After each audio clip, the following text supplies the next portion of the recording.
విధికి మనస్సు జాలి దయ్య లాంటి ఏమి ఉండవు. ఎందుకు ఇలా చేశావని అడిగితే ఇది విధి ఆడే నాటకమని అర్థమని వింత సమాధానం చెప్తుంది. విధి ఆడినా విధి మనతో ఆడినా ఆటలో గెలిచేది మాత్రం విధే కాదంటారా? ఓడేది మాత్రం ఎప్పటికీ మానవుడే. అలాంటి ఒక వింత నాటకమే ఇప్పుడు మీకు చూపించబోతున్నాం.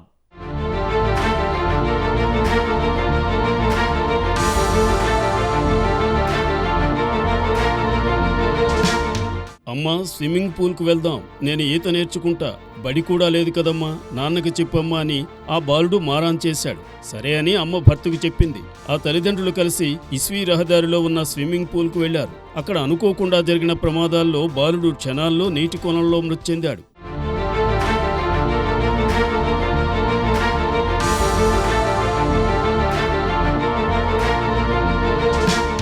కర్నూలు జిల్లా ఆదోని పట్టణం ఇందిరానగర్లో నివాసం ఉంటున్న రవి, రీటా దంపతులకు ముగ్గురు మగపిల్లలు. రవి కోసిగిలోని ఓ ఫైనాన్స్ కంపెనీలో మేనేజర్గా పనిచేస్తున్నాడు. పెద్ద కొడుకు ఫ్రెండ్స్ స్విమ్మింగ్ పూల్కి వెళ్దామని మారాన్ చేశాడు. దీంతో ఆ దంపతులు ముగ్గురు చిన్నారులను తీసుకుని ఇస్వీ రహదారిలో ఉన్న ఈడెన్ గార్డెన్ స్విమ్మింగ్ పూల్కి వెళ్లారు. అక్కడ ముందుగా కుటుంబ సభ్యులు ఫోటోలు తీసుకున్నారు.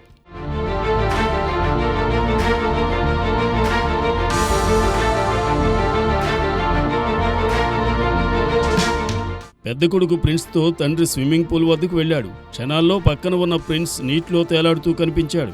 అక్కడున్న వారంతా కేకలు వేయడంతో పరుగున వెళ్లి తండ్రి నీటిలో నుంచి కొడుకును బయటకు తీశాడు. అప్పటికే బాలుడు మృతి చెందాడు. పోస్టుమార్టం నిమిత్తం ఏరియా ఆసుపత్రికి తరలించారు. అప్పటి వరకు తమ బిడ్డ ఆనందంగా గడిపిన క్షణాలను గుర్తు చేసుకుని తల్లిదండ్రులు బోరున విలపించారు. పోలీసులు కేసు నమోదు చేసి దర్యాప్తు చేపట్టారు.